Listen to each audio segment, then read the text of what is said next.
Hello there, fellow Grognards. It's Al here. Just a quick video. I know I'm behind the times. I know this is old news, but I wanted to put my take on it. And that is the complete balls up that GW have done recently of suing a load of creators, some of which had absolutely nothing to do with Warhammer IP.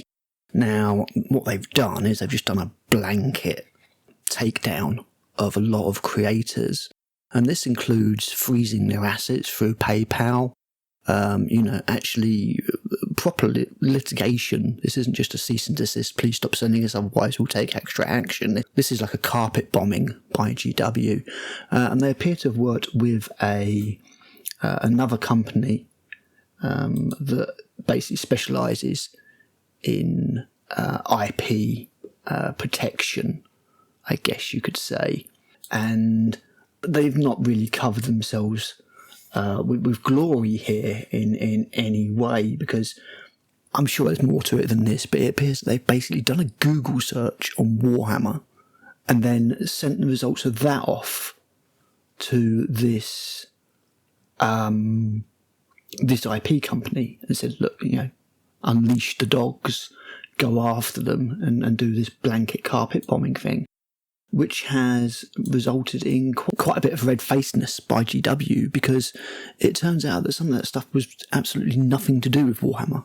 Like, for example, they went after the YouTube channel No Guts, No Glory, which is a Battletech company.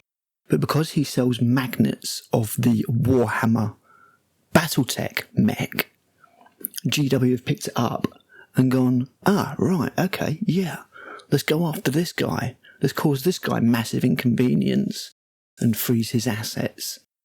Basically, nobody has done their due diligence, which is something that I would insist on, absolutely, were I working in that field. I.e., people haven't double-checked. They've just done this search, gone, right, this is the bad guys, go get them. They haven't actually gone to the products themselves and gone, oh, we're going to look like a bit of a twat if we do this.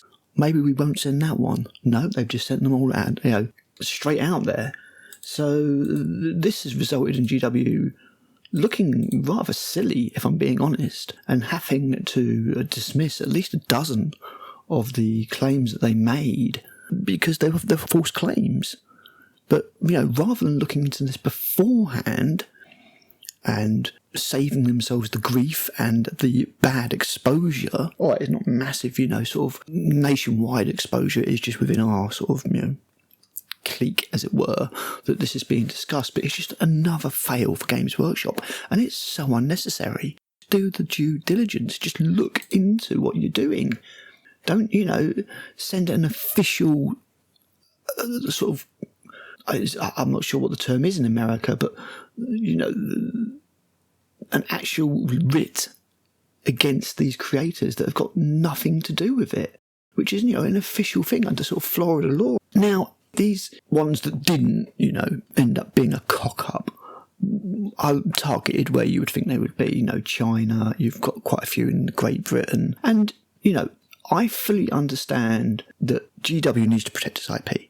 I get that. People selling shoddy versions of GW material marketed up with their brands is a no-no. Yeah, I get that, and I respect their right to defend that and to go after people that are selling, fake whatever with their name on or anything like that.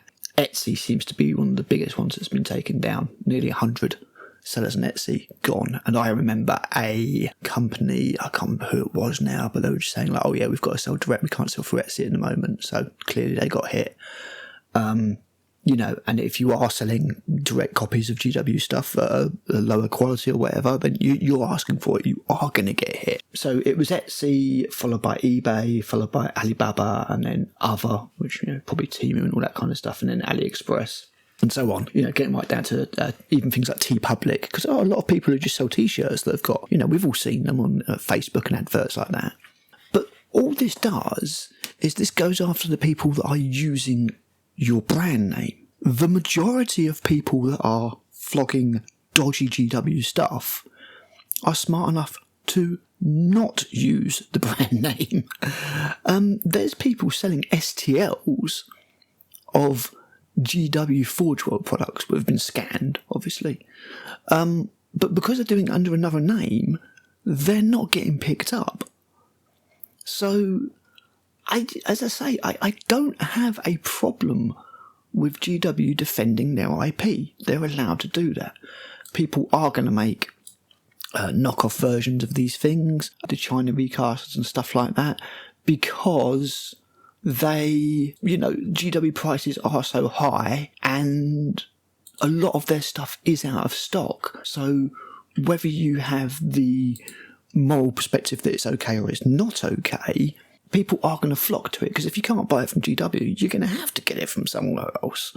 GW take ages to put these things back into stock, and also GW prices are sky high. Some people can't afford it. I'm not saying it's right, I'm just saying people are going to do it. So GW have the right to defend their IP. However much we don't actually like GW very much, although we like Warhammer, we don't like GW, they have the right to defend their IP. I just wish they weren't so fucking awful at it. Do your due diligence, look into it, and maybe look into the stuff that's not under your brand as well. Because I assure you, that's doing more piracy damage, or whatever you want to call it, than the stuff that's just you've Googled Warhammer for. Anyway, that's my thoughts on it. As always, guys, let me know what you think below, and I will catch you on the next video. Bye.